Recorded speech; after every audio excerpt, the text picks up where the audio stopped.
ഈ കൃപാസനത്തിൻ്റെ ആൾത്താരയിൽ എനിക്ക് സാക്ഷ്യം പറയാൻ അനുഗ്രഹം തന്ന എൻ്റെ അപ്പായ്ക്കും അമ്മയ്ക്കും കോടാനുകോടി നന്ദി അർപ്പിച്ചുകൊണ്ട്, എൻ്റെ പേര് സിന്ധു.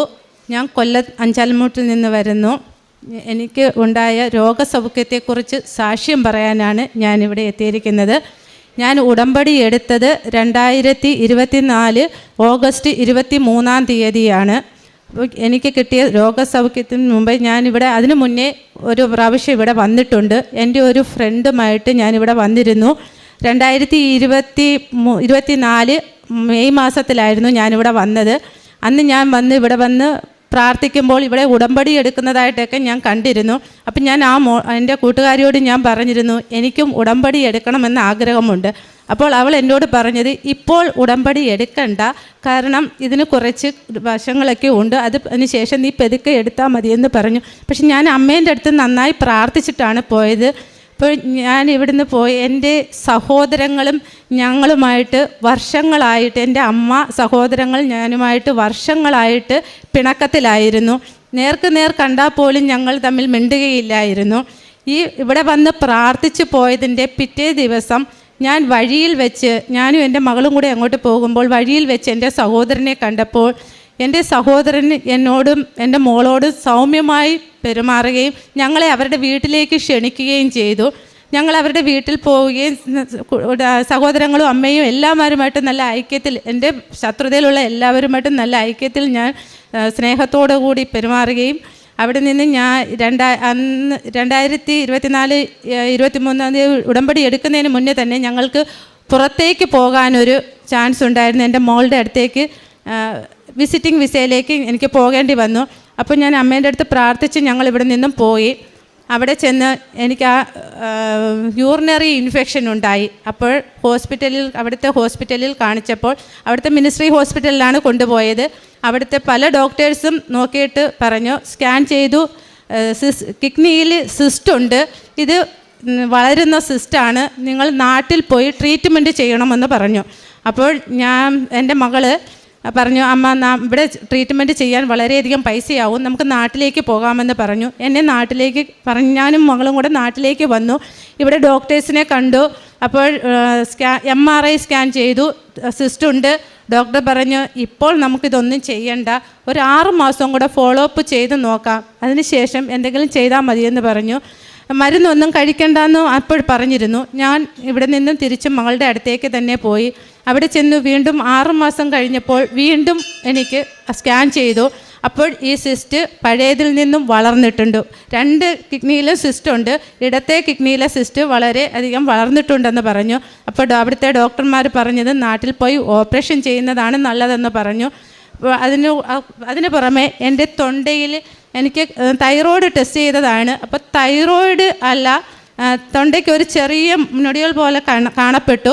അപ്പോൾ അത് അവിടുത്തെ ഡോക്ടേഴ്സ് പറഞ്ഞത് അത് FNAC ചെയ്യണം, അത് കൊണ്ടുപോയി ക്യാൻസർ സെല്ലാണോ എന്നൊരു ഡൗട്ടുണ്ട്, അപ്പോൾ അതും നിങ്ങൾ നാട്ടിൽ പോയി ചെയ്യണമെന്ന് പറഞ്ഞു.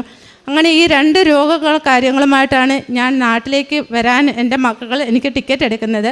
അപ്പോൾ ഞാൻ അവിടെ വെച്ച് ഇത് ഇങ്ങനെ അസുഖമാണെന്ന് അറിയുമ്പോൾ എൻ്റെ അമ്മയോട് ഞാൻ പ്രാർത്ഥിച്ചു, അമ്മേ ദേവമാതാവേ, എൻ്റെ കൃപാസന മാതാവേ, എൻ്റെ ശരീരത്തിൽ 3 ഓപ്പറേഷൻ നടത്തിയിട്ടുണ്ട്, 2 സിസേറിയനും 1 യൂട്രസ് ഓപ്പറേഷനും നടത്തിയതാണ്. ഇനി ഒരു കത്തി കൂടെ എൻ്റെ ശരീരത്തിൽ വയ്ക്കുകയോ, എൻ്റെ മക്കൾ കഷ്ടപ്പെടുന്ന ഈ പൈസ, കാരണം ഞങ്ങൾക്ക് വീടോ സ്വന്തമായി വസ്തുവോ വീടോ ഒന്നും തന്നെ ഇല്ല. ഈ കുഞ്ഞുങ്ങൾക്ക് തുച്ഛമായ സാലറിയെ അവിടെ ഉള്ളുതാനും. ഈ സാലറിയിൽ കഴിയുന്ന എൻ്റെ കുഞ്ഞുങ്ങളുടെ ഈ പൈസ എൻ്റെ ശരീരത്തിൽ ഇനി മരുന്നിന് വേണ്ടി ചിലവാക്കാൻ ഇടവരുത്തരുതേ അമ്മേ, ഞാൻ ഇവിടെ വന്ന് ഉടമ്പടി എടുത്തുകൊള്ളാമെന്ന് ഞാൻ എൻ്റെ അമ്മയോട് പ്രാർത്ഥിച്ചിട്ടാണ് നാട്ടിലേക്ക് വരുന്നത്.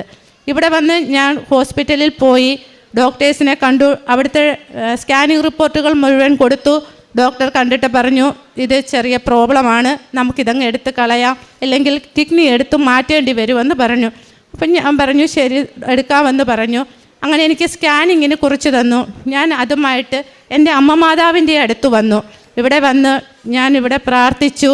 ഞാൻ ആദ്യം കരുതി പ്രാർത്ഥിച്ച് പോയി സ്കാൻ ചെയ്തിട്ട് വന്ന് ഉടമ്പടി എടുക്കാമെന്നായിരുന്നു. പക്ഷേ ഞാൻ ഇവിടെ നിന്ന് കരഞ്ഞ് നിലവിളിച്ച് ഇറങ്ങുമ്പോൾ ഒരമ്മ ഇവിടെ നിന്നുകൊണ്ട് എന്നോട് ചോദിച്ചു, മോളെ നീ ഉടമ്പടി എടുക്കാനല്ലേ വന്നത്, നീ ഉടമ്പടി എടുത്തിട്ട് ഹോസ്പിറ്റലിൽ പോയാൽ മതി എന്ന് പറഞ്ഞു. എനിക്ക് ആ അമ്മ ഏതെന്നൊന്നും അറിയില്ല. ഞാൻ അവിടെ ചെന്ന് ചോദിച്ചു, എനിക്ക് ഈ ഉടമ്പടിയെപ്പറ്റി വ്യക്തതയില്ല.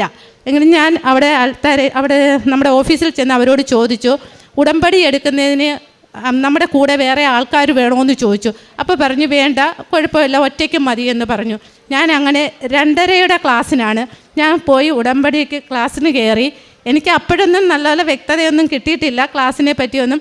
ഞാനെങ്കിലും ഉടമ്പടി എടുത്തു, ഇവിടെ വന്ന് പ്രാർത്ഥിച്ചു, ഇവിടെ നിന്നും പോയി. പിറ്റേന്ന് രാവിലെ എന്നെ സ്കാനിങ്ങിന് വിളിച്ചു.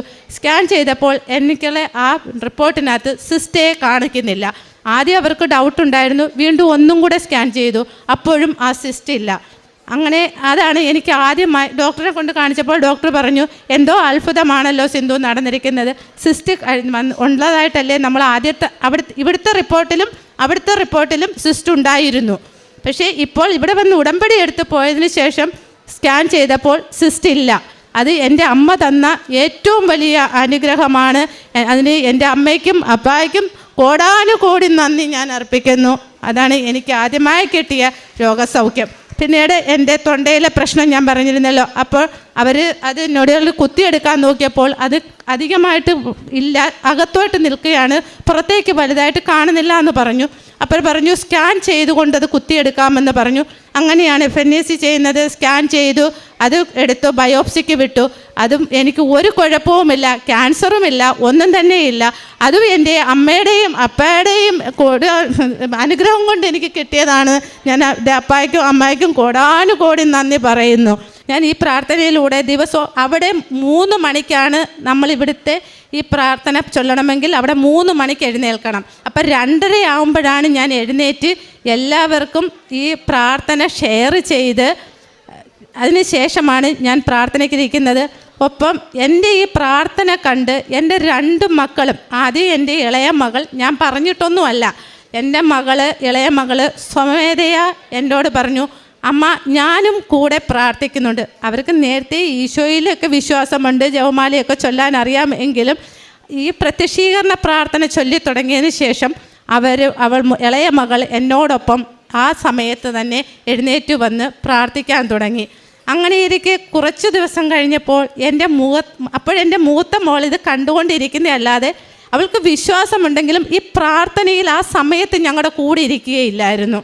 അങ്ങനെ ഇരുന്നപ്പോൾ ഒരു ദിവസം ഞാൻ എൻ്റെ മാതാവിനോട് പറഞ്ഞു, മാതാവേ, ഞങ്ങളെ 3 പേരെയും ഞങ്ങളെ കുടുംബത്തെ ഒന്നിച്ച് എൻ്റെ അമ്മയുടെ ഈ പ്രാർത്ഥനയിലും അമ്മയുടെ വിശ്വാസത്തിലും കൊണ്ടുവരണമേ, ഞാൻ അമ്മയുടെ അടുത്ത് വന്ന് സാക്ഷ്യം പറയുന്നുണ്ട് എന്ന് മാതാവിനോട് ഞാൻ പറഞ്ഞിരുന്നു. ഒരു ദിവസം രാവിലെ എൻ്റെ മോൾ എഴുന്നേറ്റ് വന്ന് 3 മണിയായപ്പോൾ എന്നോട് പറയാം, അമ്മ ഞാനും നിങ്ങളോടൊപ്പം പ്രാർത്ഥനയ്ക്കുണ്ടെന്ന് പറഞ്ഞു. അപ്പം ഞാൻ പറഞ്ഞു, മകളെ നീ ആദ്യം, ഞാൻ ആ പുസ്തകം എടുത്ത് കൊടുത്തു. ഞാൻ പറഞ്ഞു, മോൾ പോയി ഈ പ്രാർത്ഥന മൊത്തം വായിച്ചു നോക്ക്, പുസ്തകം വായിച്ചു നോക്കിയിട്ട് മോളുടെ സ്വമേധയാ മോൾക്ക് ഇഷ്ടമാണെങ്കിൽ മോൾ വരാൻ പറഞ്ഞു. അങ്ങനെ അവൾ എന്നോട് പറഞ്ഞു, ഞങ്ങൾ എല്ലാ വെള്ളിയാഴ്ചയും അവിടെ പള്ളിയിൽ കുർബാന കൂടാൻ പോകാറുണ്ട്. ഖത്തറിൽ കുർബാന കൂടാൻ ആ പള്ളിയിൽ അവിടുത്തെ ഒരു മോൾ ഞങ്ങളെ കൊണ്ടുപോകും. ഞങ്ങൾ അവിടെ പോകാറുണ്ട്. ഒരു പക്ഷേ വെള്ളിയാഴ്ച പോകാൻ പറ്റിയില്ലെങ്കിൽ ഞായറാഴ്ച അവിടുത്തെ ഇംഗ്ലീഷുകാരുടെ കുർബാനയിൽ ഞങ്ങൾ പോയി പങ്കെടുക്കാറുണ്ട്. പ്രാർത്ഥനകളൊന്നും തന്നെ ഞങ്ങൾ മുടക്കിയിട്ടില്ല. അങ്ങനെ എൻ്റെ മകൾ അവിടെ പള്ളിയിൽ പോയി പ്രാർത്ഥിച്ചു വന്ന് ഉടമ്പടി എടുത്ത് ആ ദിവസം വ്രതത്തോടു കൂടി രാത്രിയിലിരുന്ന് വരച്ച പടമാണിത്, ഈശോയുടെ ഈ പടം. അത് അവൾ ഒരു പടം ഈശോൻ്റെ കണ്ടു. ആ കണ്ട പടം അവൾ അതുപോലെ മനസ്സിൽ പതിപ്പിച്ചു. പിന്നെ ഇരുന്ന് വരച്ചെടുത്തതാണ് ഈ ഈശോൻ്റെ ഈ പടം. ഇത് ഞാനിവിടെ എൻ്റെ അച്ഛനെ കാണിച്ചിട്ടുണ്ടായിരുന്നു. അപ്പം അതാണ് എൻ്റെ ആത്മീയതയിൽ വന്ന മാറ്റമെന്ന് പറഞ്ഞാൽ ഞങ്ങൾ ദിവസവും രാവിലെ ആ സമയങ്ങളിൽ തന്നെ പ്രാർത്ഥനകൾ ചെയ്യാറുണ്ട്. അച്ഛൻ്റെ ടോക്കുകൾ ഞങ്ങൾ കേൾക്കാറുണ്ട്. ഉടമ്പടി ധ്യാനം, ചൊവ്വാഴ്ചകളത്തെ ഉടമ്പടി ധ്യാനം ഞങ്ങൾ കാണാറുണ്ട്. പറ്റുന്നതും ഞാൻ ഓൺലൈനിൽ തന്നെ കാണാൻ ശ്രമിക്കും. മക്കളുമാർ 2 പേരും ഡ്യൂട്ടി കഴിഞ്ഞ് വന്നതിന് ശേഷം അവർ ആ ഒരാഴ്ചയിൽ എപ്പോഴെങ്കിലും ആയിരിക്കും കാണുന്നത്. പക്ഷേ അവർ കേൾക്കുകയും കാണുകയും ചെയ്യാറുണ്ട്. ദിവസവും അച്ഛൻ്റെ ഡേറ്റിട്ട ടോക്കുകൾ, അത് രാത്രിയിൽ ഞങ്ങൾ 3 പേരും കൂടെ ഇരുന്ന് ആ ടോക്കുകൾ കേൾക്കാറുണ്ട്. അതിനകത്ത് പറയുന്ന പ്രധാനപ്പെട്ട വചനങ്ങളും പ്രാർത്ഥനകളും ഞാൻ എഴുതി എൻ്റെ ഡയറിയിൽ സൂക്ഷിച്ചിട്ടുണ്ട്. പിന്നീട് ഞാൻ ചെയ്ത കാരുണ്യ പ്രവർത്തികളെന്ന് പറഞ്ഞാൽ, ഞാനിവിടുന്ന് 2023 ഓഗസ്റ്റിലാണ് ഞാൻ ഉടമ്പടി എടുത്തത്. പിന്നെ പിറ്റേ മാസം സെപ്റ്റംബർ ആദ്യം തന്നെ ഞങ്ങൾക്ക് പോകേണ്ടതുണ്ടായിരുന്നു. എങ്കിലും ഞാൻ ആ മേടിച്ച പത്രമെല്ലാം ഹോസ്പിറ്റലുകളിലും ഓരോ വീടുകളിലും എനിക്കറിയപ്പെടുന്ന ഓരോ വീടുകളിലും എല്ലാം ഞാൻ കൊണ്ടുചെന്ന് കൊടുത്തു.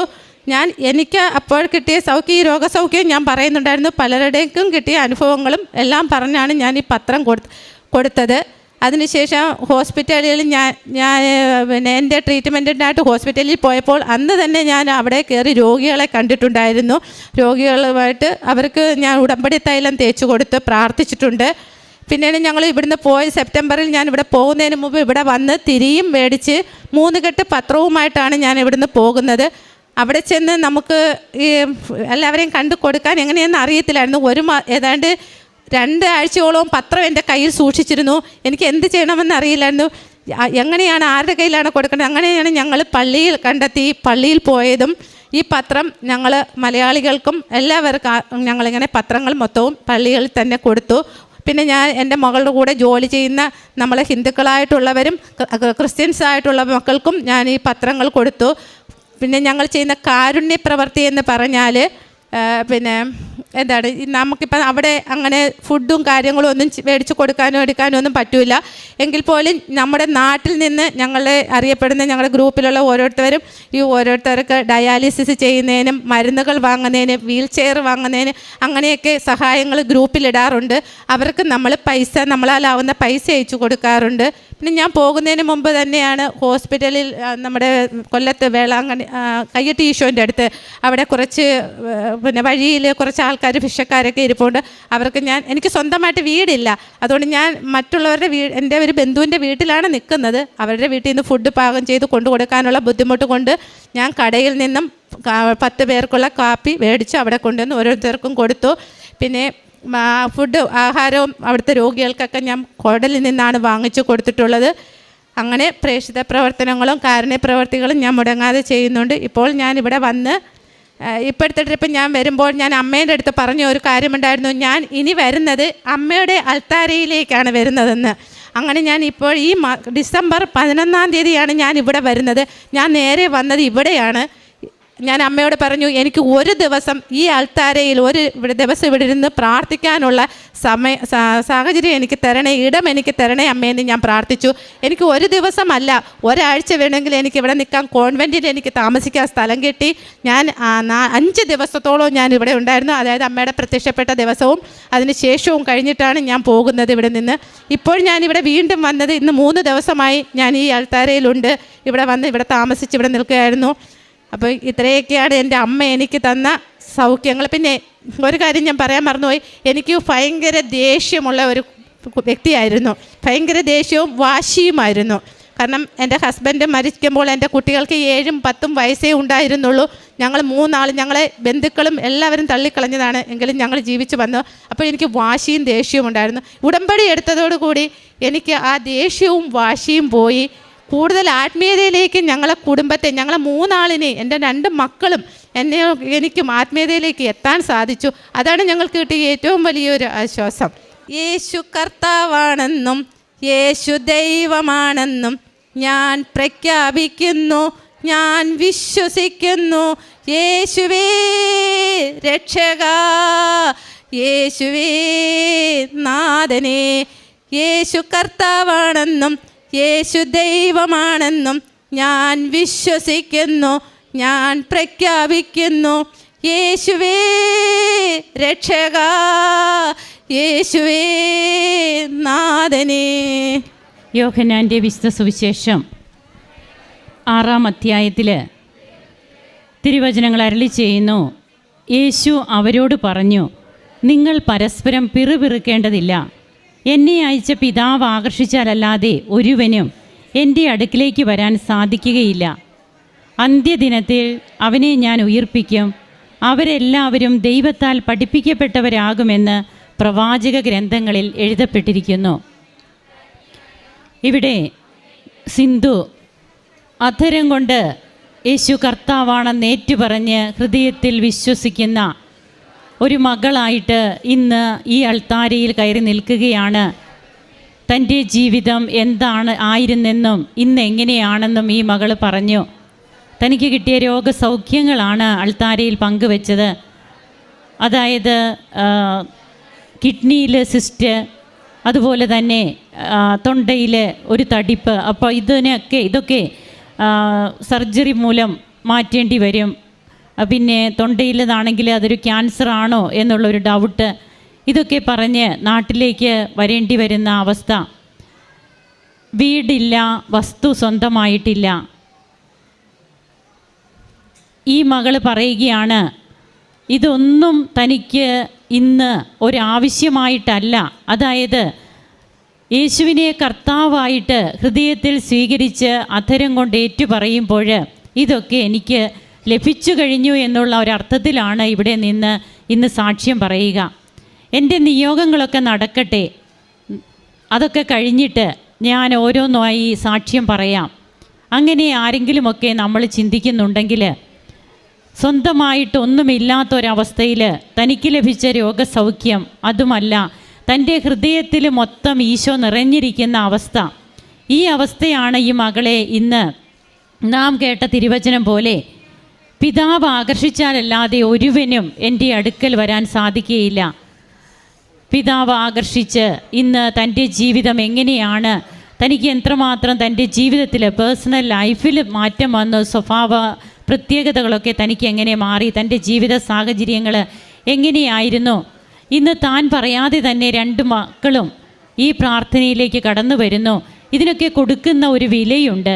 അതായത് ഇവിടെ 5:30 സമയത്ത് അവർക്ക് ഖത്തറിൽ കിടന്നുറങ്ങാം. ആരും ചോദിക്കുന്നൊന്നുമില്ല, എന്തുകൊണ്ടാണ് നിങ്ങൾ ഈ സമയത്ത് എഴുന്നേറ്റ് പ്രാർത്ഥിക്കാത്തതെന്ന്. എന്നാൽ അതാണ് ഒരു നിലപാട്. ഈ നിലപാടാണ് ഈശോയ്ക്ക് ഇഷ്ടം. അതുകൊണ്ടാണ് ഈശോ ഈ മകളെ കൂടുതൽ ഇഷ്ടപ്പെട്ടത്. അങ്ങനെയാണ് ഈ മകൾക്ക് ഇവിടെ ഇന്ന് വന്ന് നിന്ന് കർത്താവിന് സാക്ഷ്യം വഹിക്കാൻ കഴിയുന്നത്. അതായത് തൻ്റെ ഉറക്കമോ അല്ലെങ്കിൽ തൻ്റെ എന്തെങ്കിലുമൊക്കെ അസ്വസ്ഥതകളോ ഇതൊന്നുമല്ല, എനിക്ക് എൻ്റെ കർത്താവിന് വേണ്ടിയിട്ട് സമയമെടുക്കണം, അതിനുവേണ്ടി എന്തും ത്യാഗവും ഞാൻ സഹിക്കും. ഈ ഒരു നിലപാട് ഈശോ ഇഷ്ടപ്പെട്ട് പിതാവ് ആകർഷിച്ച് ഇന്ന് ഈ മകൾ ഇവിടെ വന്ന് നിൽക്കുകയാണ്. സാക്ഷ്യം വളരെ വ്യക്തമാണ്, റിപ്പീറ്റ് ചെയ്യേണ്ടതില്ല. അങ്ങനെ ഇന്ന് തനിക്ക് കിട്ടിയ രോഗസൗഖ്യങ്ങളും എല്ലാറ്റിനും ഉപരിയായി അമ്മ പ്രത്യക്ഷപ്പെട്ട ഈ ഇടത്ത് എനിക്ക് കുറച്ച് ദിവസം ഇവിടെ ആയിരിക്കണം. അങ്ങനെ അമ്മ വീട്ടിൽ വരുന്ന ഒരു സ്വാതന്ത്ര്യം, എത്രയോ പേരതൊക്കെ ഇവിടെ പറഞ്ഞിരിക്കുന്നു. അമ്മയെ കാണാൻ വരുന്നു ഞങ്ങൾ. ഈ മകൾ വീട്ടിൽ പോകാതെ ഇവിടെയാണ് വന്നത് അമ്മയെ കാണാൻ, അതിനുശേഷമാണ് വീട്ടിൽ പോയത്. അങ്ങനെ തനിക്കുള്ളതെല്ലാം കൊടുക്കുന്ന വിധവയുടെ കാണിക്ക ഈശോ ഒത്തിരിയേറെ പ്രശംസിക്കുന്നുണ്ട്. നമ്മുടെ ജീവിതാനുഭവങ്ങളെ നമുക്ക് തിരിഞ്ഞു നോക്കാം.